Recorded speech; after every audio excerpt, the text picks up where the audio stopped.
Well, hey YouTube, I'm going to present you another installment here with the 2015 Toyota 4Runner Limited rear-wheel drive. This is going to be a daily commute home from school for me. It's about 20 miles or 30 minutes. We'll go ahead and put our foot on the brake, hit the engine start button. 4-liter V6, 270 horsepower and 278 pound-feet of torque. 5-speed automatic transmission. Let's go ahead and turn the audio off. Don't want Bluetooth audio. Label founder. So we'll go ahead and, because we don't want copyright infringement. Go ahead and get the map on. And we're going to cut on our heated seats, definitely. But go ahead and get this rocket. Thankfully, my drive home has a good mix of roads. We've got the interstate for a few miles. Sorry. And then back roads. Sorry about that. My friend in his 07 Sequoia Limited wasn't quite checking his backup camera there.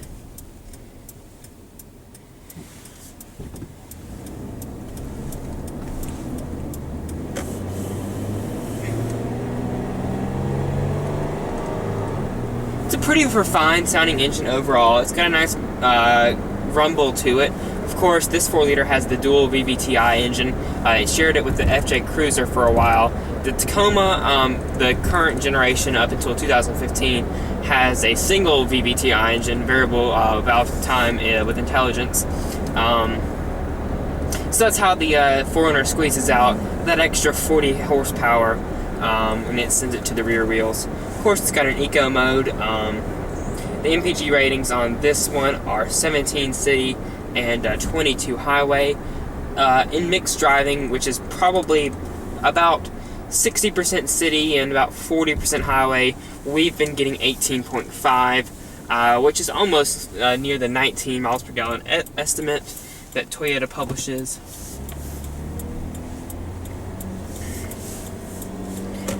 I promise I won't talk through this whole thing. I just kind of wanted to give a good little spiel about it, I guess.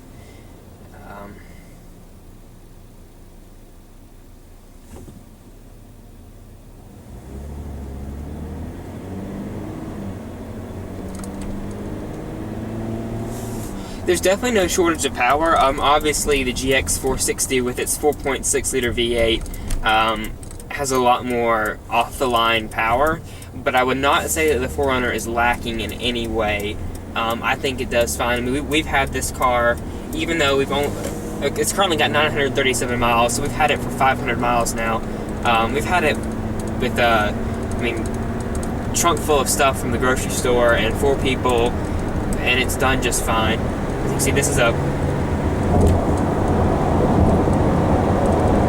that's half throttle from 50 to 75, so it's not bad at all out on the highway. Got good torque right when you need it. You can see the nav system's pretty good. It's got all your exit information and all. It's not the biggest screen in the world, but it does have all the features you want and it would expect. Highway ride is excellent. 20-inch wheels, X-REAS sports suspension. Ride's extremely smooth. Handles with confidence. The steering is nice and heavy out on the interstate.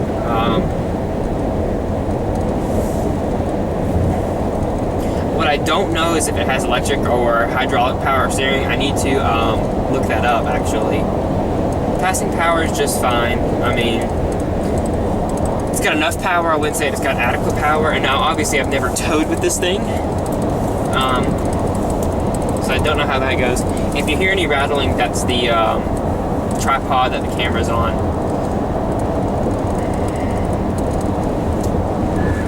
Oh, and also, if you like this test drive, please let me know, and I can do more in the same fashion. Obviously, I drive this way to school every day, so I can make that happen. Now, obviously with the right wind gust, you can buff it about a little bit, but it's not terrible at all. And there's plenty of there's plenty of mass behind it. You're not really moving around at all. It's not like you're in an econo box. And all the controls are nice and easy to use. Blind spots are easy to check. I mean, it is a rectangle, so it's nice and easy to see out of.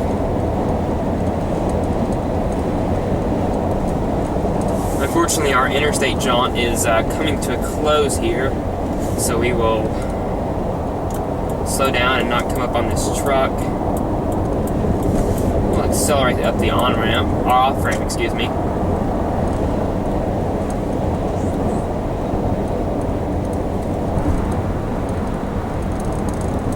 And merge onto this 4-lane bypass.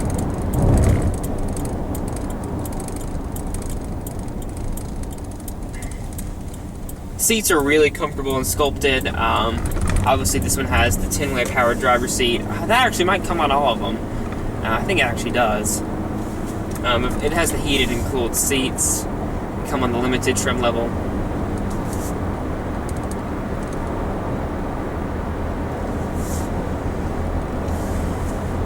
And there's a nice digital speedometer. You can see your speed at a quick glance.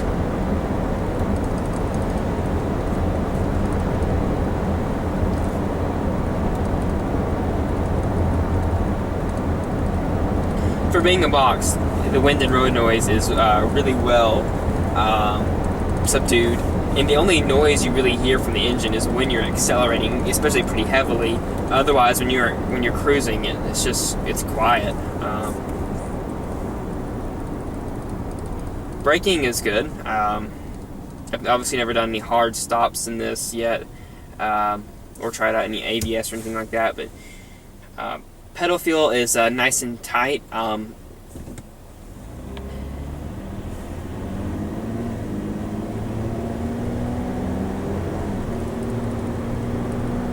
it's got a really good engine note, I will say. Obviously, it's a lot more burbly and coarse sounding as compared to like a 3.5 liter that you would find in the Highlander or the RX 350. But of course, those vehicles have a different sort of message than the 4Runner tries to present.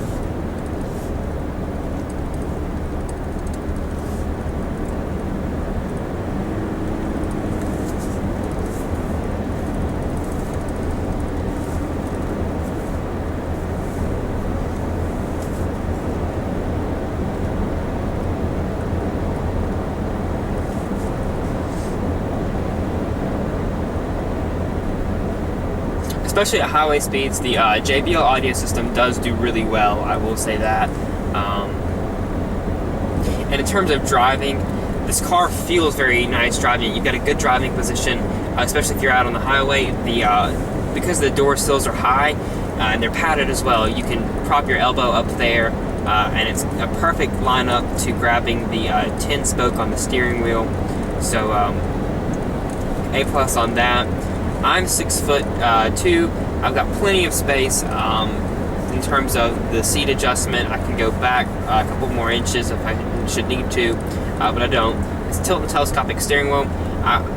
If I brought the seat back, I would like for the steering wheel to come out more, but where I'm at, I'm pretty good. We're going to test out the turn radius here in a little while. I'm going to go through this red light and make a U-turn, so I don't have to wait 5 minutes at that red light. Because I have sat there for 5 minutes before. It's a ridiculous red light.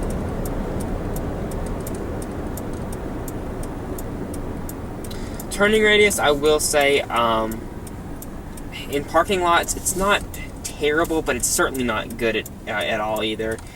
I don't know if it's got anything to do with because it's got the 20-inch wheels, but the turns to lock aren't. There's very, very few turns to lock.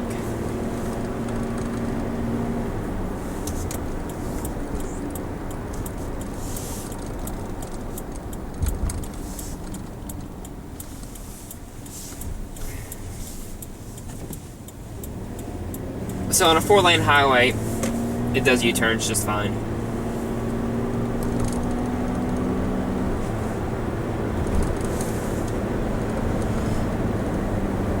But yeah, acceleration is not brisk. I will say that. It's not sluggish either, though.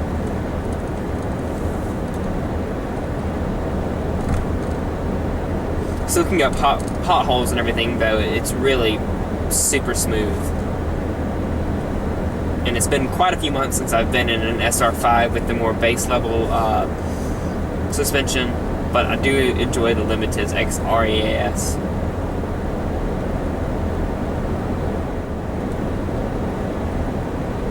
The steering is always very secure. You never feel like you're very tipsy or topsy. I will say that in the Tundra that we have, if you turn the steering wheel a little too much, it does get a little tipsy, but you really just don't have that feeling in the 4Runner. And I'd say that the size is one of those just right sizes, and you please better not go. Thank you. Size is one of those just right sizes, of course. It's really not too big, not too small.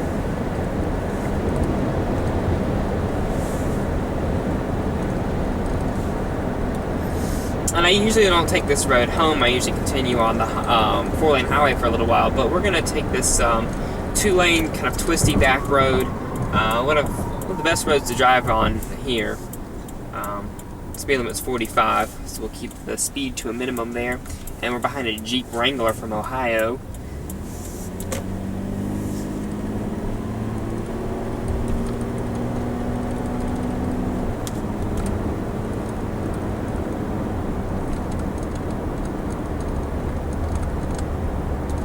Never driven this car on this road before, so we'll see how it goes. One thing I will say about the driving position, especially compared to my car, because like in my car, where I have to sit to drive, like the top of the steering wheel is a bit of a stretch for me. It's not at all in the 4Runner. It's really comfortable.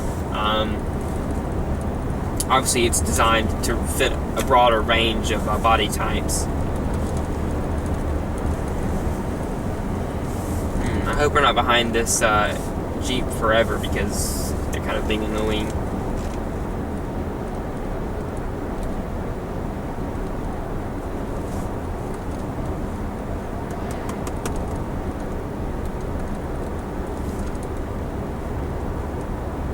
But in other news, the 2016 Toyota Tacoma was released yesterday with its 3.5-liter port and direct-injected V6 with the 6-speed auto. Let me know what you guys think about it. I really like it, and I can't wait to see those improvements in terms of power and efficiency, because that 3.5 is an Atkinson cycle, come over to this 4Runner, because it could benefit from an extra gear and a little extra oomph.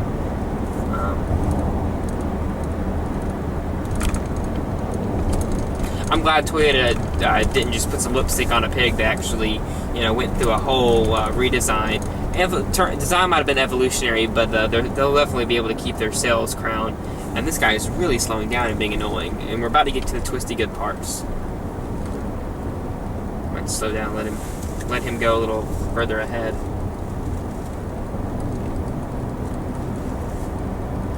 I don't know if you can see it on the screen, but the road just makes a big constant S, so it's really fun to drive on.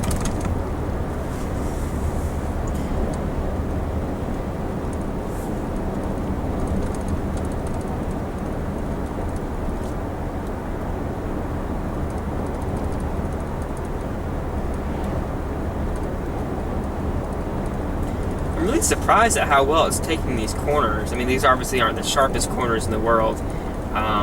And it doesn't have the steering feel that my car does per se, but it doesn't drive terribly like a truck, and I enjoy the steering a lot more than what is in the RX-350. Now, don't get me wrong, the RX-350 is a sublime driving vehicle. I couldn't think of the word there for a minute, but this definitely has a little more, I don't know if it's just the nature I'm looking for, but like the electric power steering in the RX is just, yeah. I mean, this is definitely a lot better steering. RX is a wonderful vehicle. You've seen all my videos on it. I love the RX, but this has a certain drivability to it where it can take on those curves and everything, but it's still a truck. Go ahead and spray the windshield. covered up a little bit. And the car is disgusting. I mean, as you can see right now, it's nothing but gray and rainy here lately. We've actually had one sunny day since we bought the car, so. And the dealership was the last one to wash it, so I probably should give it a wash here this week. This is January 13th. Don't know when I'll post this video, but I'll get to it. Yeah, this Jeep is really getting on my nerves.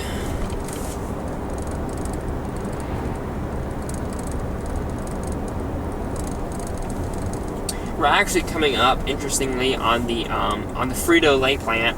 I'm not sure how many Frito-Lay plants there are, but I believe that's one of the biggest, at least here in the southeast. I did not realize they were doing construction here on this railroad crossing.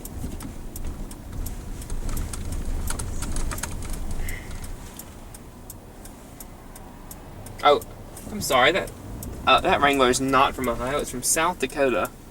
License plate looks similar though.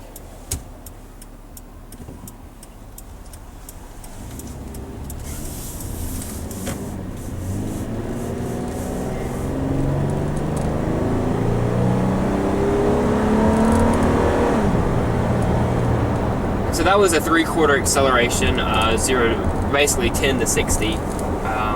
But as you can see, as I've said, there's not a shortage of power at all.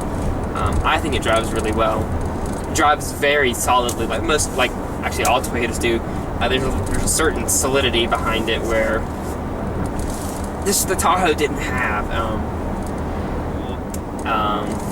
So I really enjoyed the mid-size body-on-frame category. And I'd hate to see it die. I'm glad Toyota's sticking around for now, and I really hope to see them continue to improve, especially with that new V6. And I'd hate to see the GX die as well.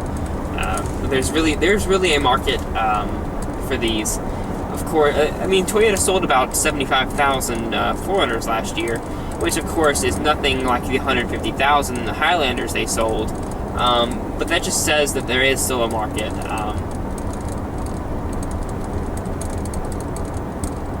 And throw in the GX, and they sold almost 100,000 of these copies of the body-on-frame. Like, they didn't sell that many FJ Cruisers. Obviously, it was the last year model, but they sold nearly 100,000 GXs and 4Runners. So that you can't say there's not a market.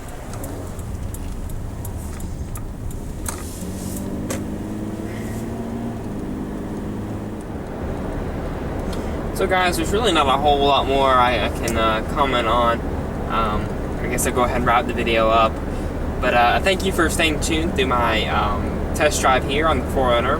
As I've said before, if you've got any requests for videos or comments, questions, just drop them down below and I'll surely get to those. And so thank you for watching. I hope you liked the video and subscribe for more. Thanks.